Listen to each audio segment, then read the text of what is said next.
Hello everyone. I might look back and forth at my iPad the whole time for this video because I have a script here of how I got diagnosed with Ehlers Danlos syndrome, and it took me my whole 17 years of living to get diagnosed. So there's a lot to go through. So I had to write some stuff down. I specifically have the hypermobility type, and if you've been subscribed for a while, you know, because I have a lot of vlogs of me going to the hospital and talking about the comorbidities. I try to talk about it a lot because it's really misunderstood and not a lot of people know about it. So I try to talk about it as much as I can to hopefully get more treatment out there, because currently there is really none. You just do physical therapy, hope for the best, and if you permanently damage from dislocations, you get surgery, and then you will probably get the same surgery over and over again for the rest of your life. So yeah, it's definitely something you don't want. It's a rare genetic disorder that is notoriously hard to diagnose. So before my diagnosis, everybody thought I was crazy.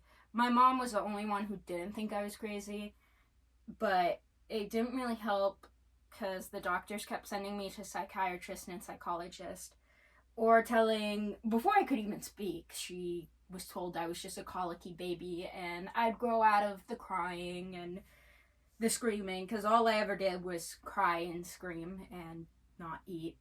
So I was just colicky. No. So just a warning though about this video is it will deal with medical trauma and procedures and that type of stuff. If you're sensitive to it, like if you have medical PTSD, I personally do, I would not watch this video because it might be triggering. But if you want a diagnosis and want to know like all the steps I took, I'd watch this video.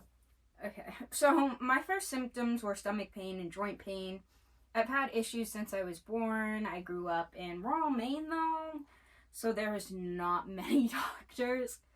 Even with limited doctors, I still had to switch around a lot because most said it was growing pains and I'd grow out of it and couldn't help me. But I was missing so much school, they threatened to kick me out, which does not make any sense. Like, why are you gonna kick a kid out for missing too much school?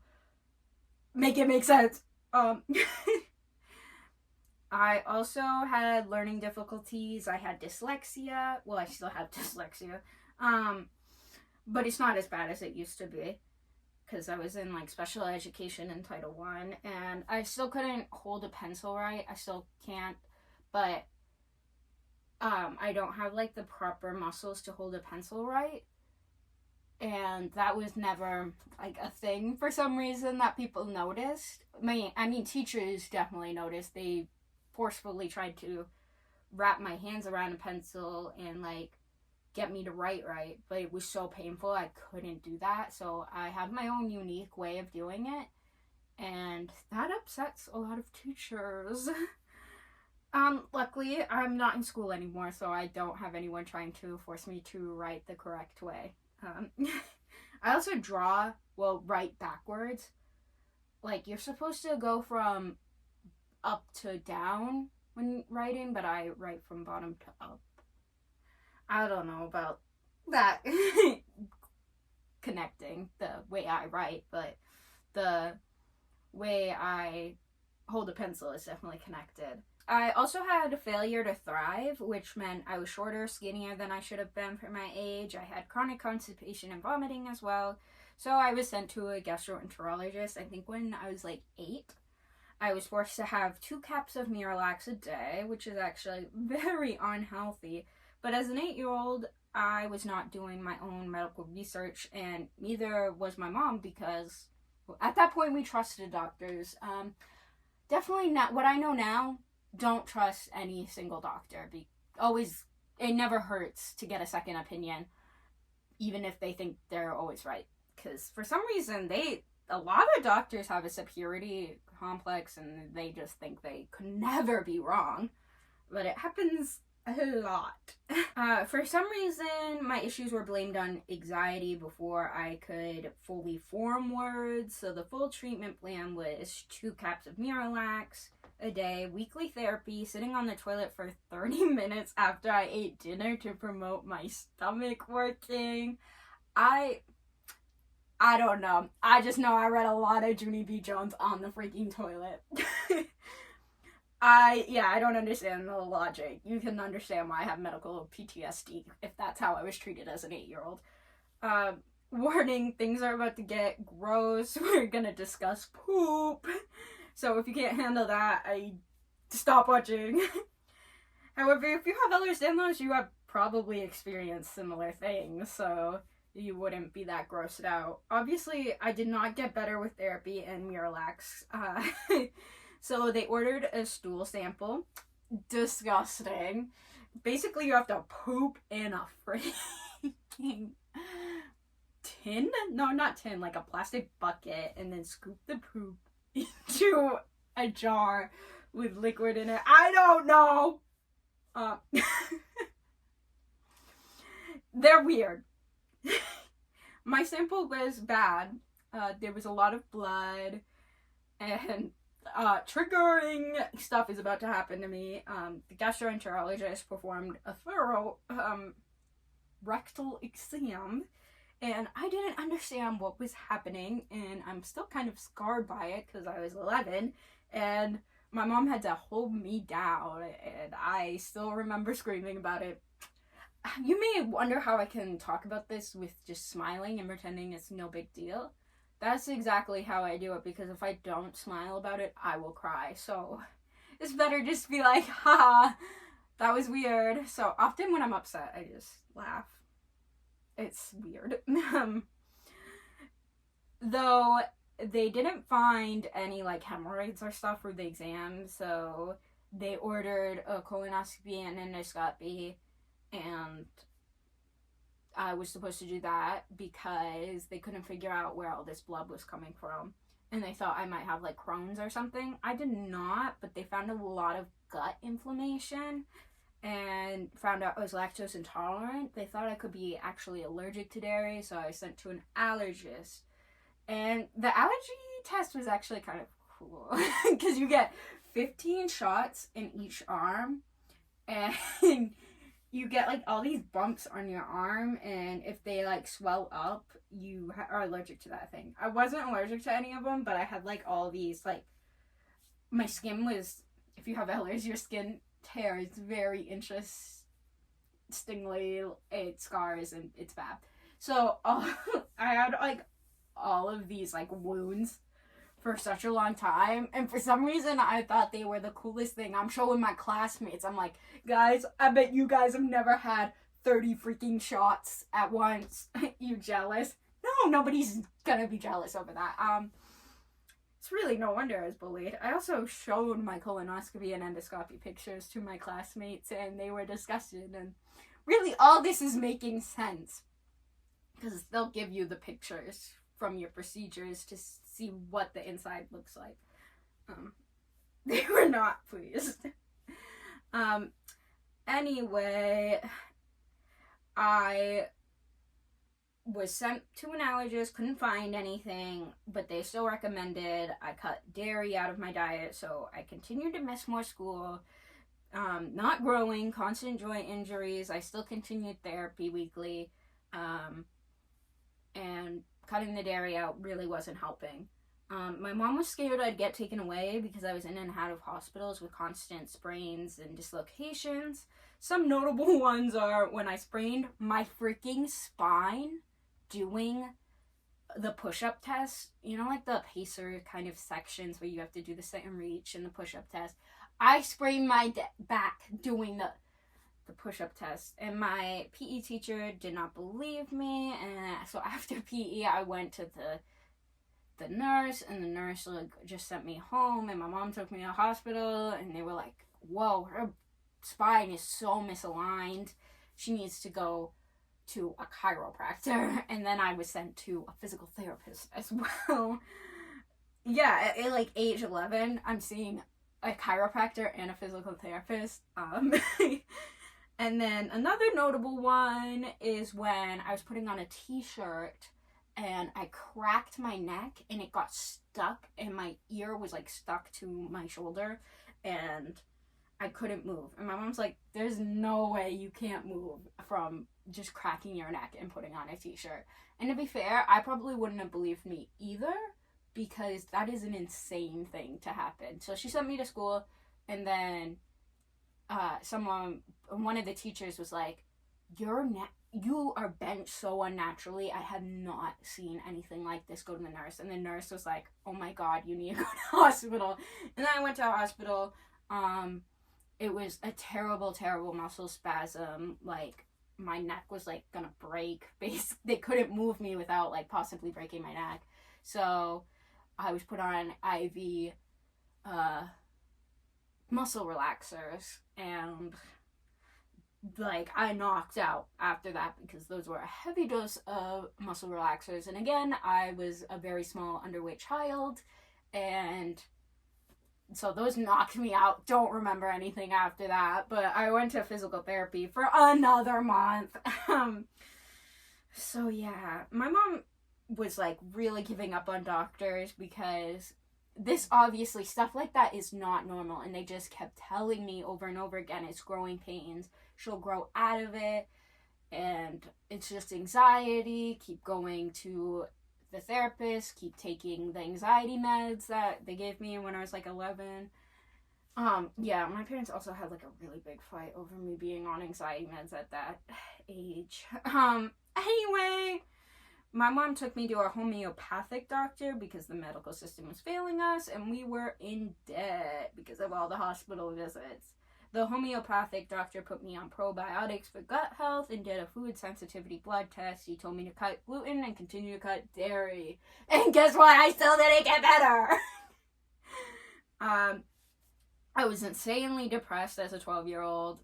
I couldn't eat anything my friends did, avoided birthday parties so I could avoid seeing stairs when I couldn't eat something.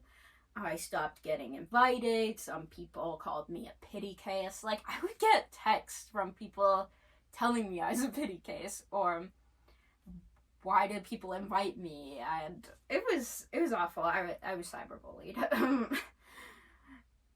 Yeah. I kind of get it though, because nobody else has stuff going on like this, and it was weird. A lot of people did think I was faking it, because those are weird things to happen, and they'd never met anyone like that. So yeah. I said earlier that I was near getting kicked out of middle school due to my absences. Well, I did end up leaving school because I was missing too much, and became homeschooled through an online school called Connections Academy. I lost all my friends, stopped going to therapy because we couldn't afford it. We lost our house, moved into an apartment building. My mom spent her time fighting with insurance and working. I spent my time reading the Twilight series and not leaving bed. My mom got me on a special insurance called Katie Beckett.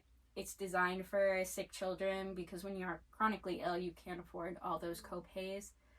And I did get on the Katie Beckett through my anxiety diagnosis and my irritable bowel syndrome diagnosis. From the colonoscopy, they diagnosed me with irritable bowel syndrome, which is basically, we don't freaking know. Your bowels are just crazy. So yeah, I was able to get on that. So I guess the diagnosis that were wrong still came in handy. I was homeschooled for like 2.5 years. People say they can tell I was a homeschool kid, but they just mean they can tell I'm autistic, I feel like, because I really wasn't homeschooled for that long. I'm kind of lucky though, I didn't get my autism diagnosis until I was like 19, because if you have a mental health diagnosis, you probably won't get diagnosed with Ehlers Danlos, because they just really blame everything on mental health. So I was in therapy for the severe social anxiety for my whole life, and they did continue to blame it on that, but I didn't have an autism diagnosis because I was a girl, so it's just social anxiety, but it was very obviously autism.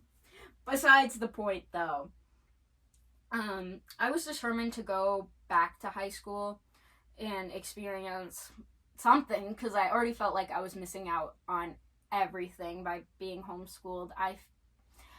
I was still like friends with on Facebook with kids I went to school with, and I just felt so alone, and I felt like there was no point in living, and I thought, high school, this will make me feel like living again. Did not help.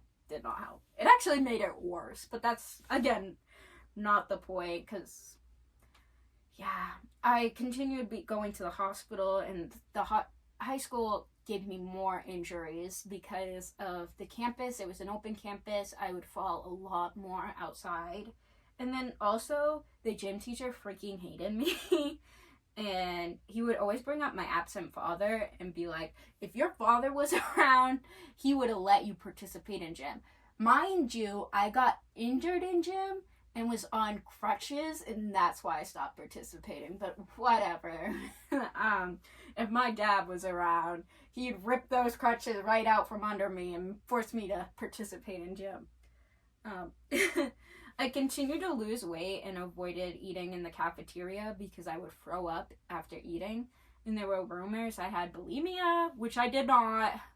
Though I did make a few friends, so I did eat lunch with them if we had it during the same period. If not, I would eat in the math and science building basement or in the bathroom.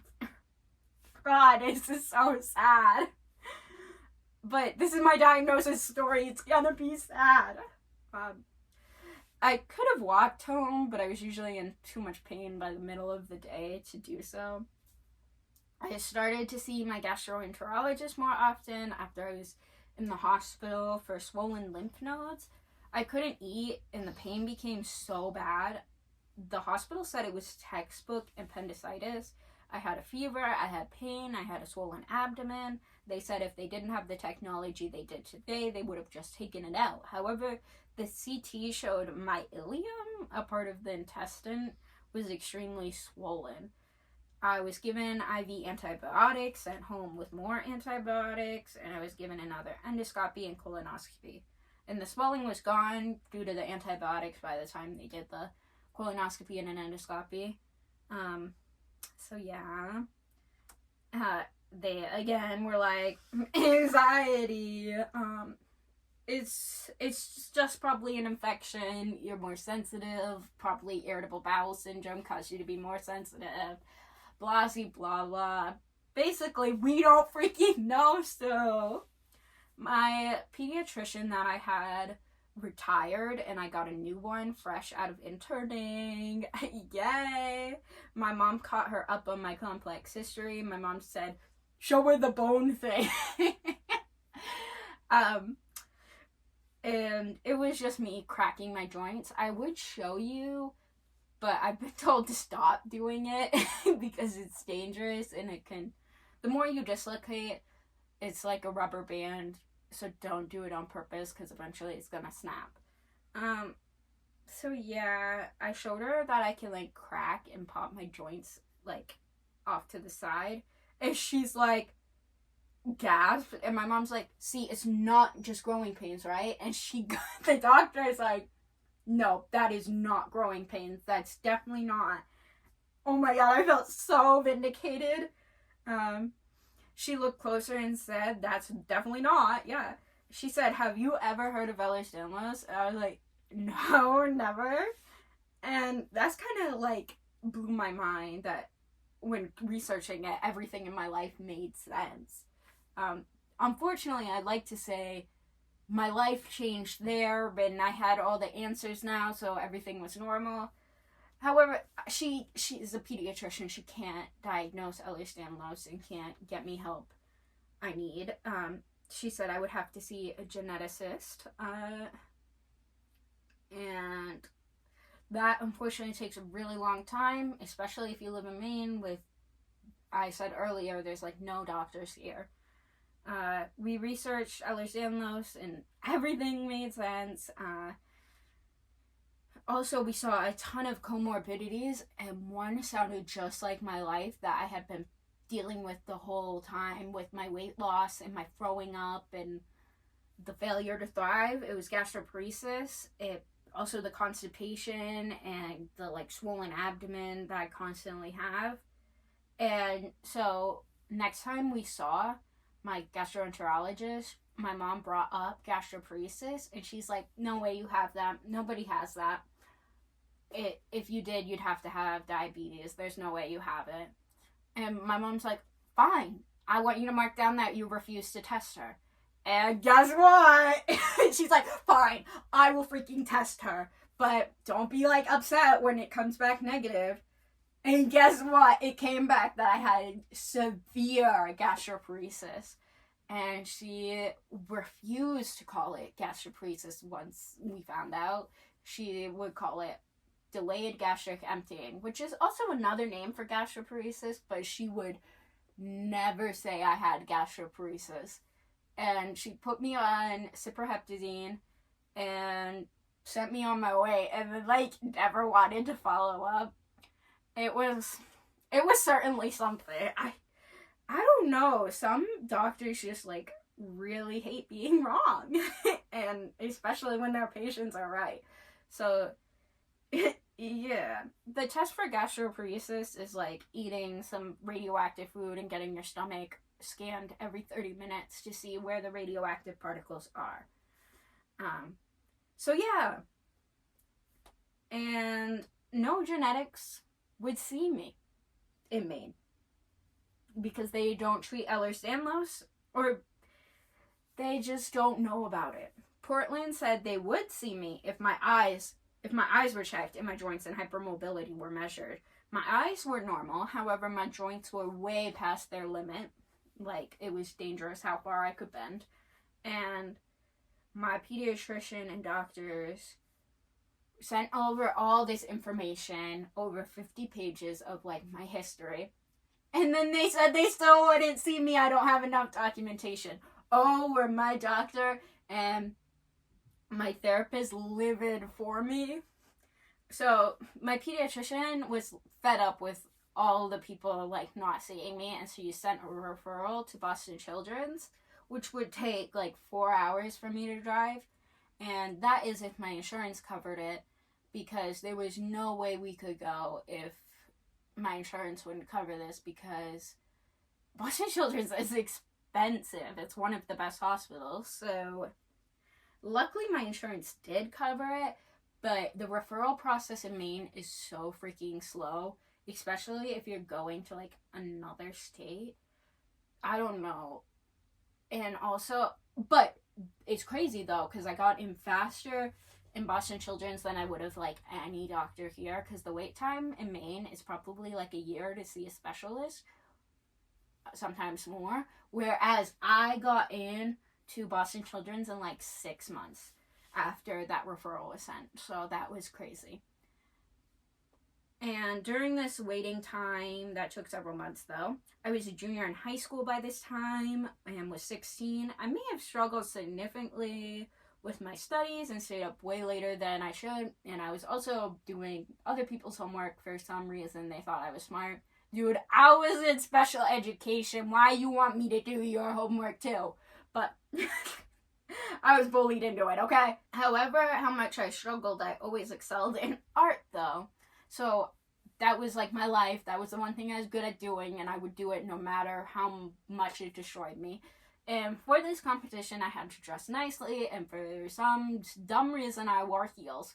And that was fine until I got home and went up my apartment stairs and like rolled my ankle, and I was like, I'll sleep it off. And the next day, my mom was at work, and my ankle was still bothering me. I popped my ankle, like, I'll think, oh, I'll just crack it, because I always crack my joints when they hurt, and sometimes they feel better. This was a terrible decision. So I got extreme pain, and I was like screaming over it. I called my mom. She's like, I can't take you to the hospital right now. I'm at work. So I called my sister. She couldn't take me, so I had to wait the next day. And then the next day, they did the x-ray, one doctor said it was completely fine, but I'll get the orthopedic surgeon in. He's here today. That's the bone surgeon, if you don't know. And then he was like, no, the other doctor was wrong. You have a shepherd's fracture, and it's not good. You need to be in a boot, and the bone should fuse back, but if it doesn't, you'll need surgery. And then the pain was insane for this, and I was in the boot for so long. I kept complaining of pain, and for the checkup again to see if it fused, he said it still hadn't fused, so maybe just keep in the boot longer. And I was like, but the pain is insane. So he gave me a shot, like a steroid shot, I think, into the bone itself, which was crazy. That it went into my joint bone. I also not sure if that's good for Ehlers, but I didn't have the diagnosis at the time. That's another reason why the diagnosis is so important, because it can determine how doctors treat you. Though some doctors don't even believe it exists. So that's the thing. And he sent me on my way after the shot. And the shot did help for like a week, but I was in so much pain. And every time I wanted to shower, my mom would have to take the boot off. And my foot was stuck in this claw position. So my mom would have to forcibly unclaw my foot to straighten it out so I could shower and then get it back in the boot. And my foot was the completely wrong color. It was purple, like, and not like a chill purple. Is there a chill purple? I don't know. It was like dark purple. It looked like the foot belonged to a dead person. So my mom took me to the hospital. She was concerned. My foot was cold. It looked like no blood was getting to it.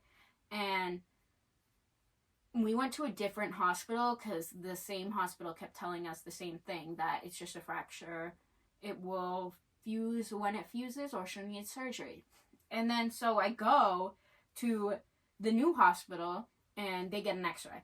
And that was longer away because the hospital near me was like a small towny hospital. So we had to go like 45 minutes to this hospital. And they said the bone was never broken. It was from my like childhood that just never fused. Some people it doesn't fuse in. It's called an osteogonum.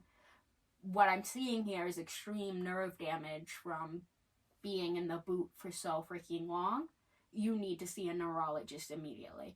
And so, yeah, this is how my foot got permanent nerve damage. I'll show a nasty, nasty picture here. And it looked like that for years.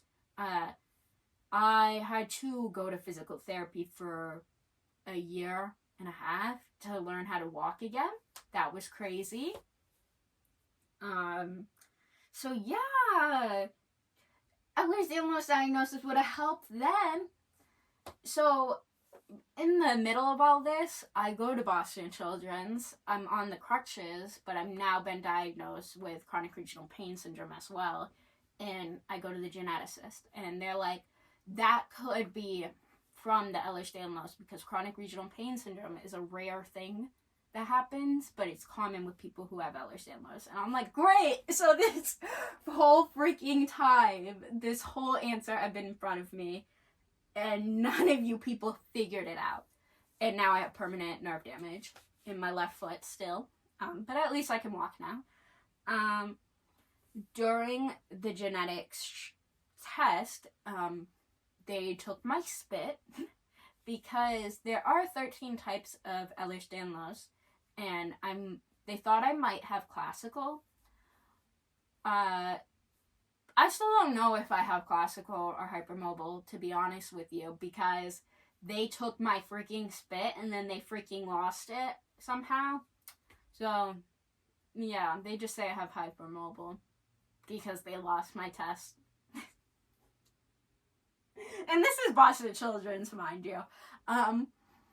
Anyway, though, that's how I got my diagnosis. During this, they also did the beaten score, which is going over each symptom of the hypermobility type and seeing what score you get. And also, the geneticist gagged at my joints. She saw how hypermobile they were and gagged. I was like, this is great. This is great. Everybody thinks I'm disgusting. So then she said I scored a 7 out of 9 on the beaten score. I have hypermobile Ehlers Danlos. I will probably be in physical therapy in and out for the rest of my life. So that's something. So yeah. Once I got diagnosed, no doctors in Maine will treat me because they don't understand Ehlers Danlos and don't believe it. I actually went to a hospital one time and they said, that doesn't exist, it's just the air in your joints. So that was crazy. So now all my treatment is in Boston, even though I live in Maine. So I have to travel 4 hours to see a doctor. So I definitely don't recommend living in Maine if you have Ehlers Danlos. But to recap, to get diagnosed, you need to see a geneticist, and you have to have a good team of like a primary doctor who actually believes you to get diagnosed. And you can also do the beaten score at home yourself to see if you have like a baseline hypermobility. But if you have Ehlers Danlos, you're not gonna just have the hypermobility. You're gonna have stomach problems. You're gonna have heart problems. You're gonna have all of it because it's a connective tissue disorder. So it's everywhere. So you're gonna have problems everywhere. So it's not just hypermobility. That's like the main thing.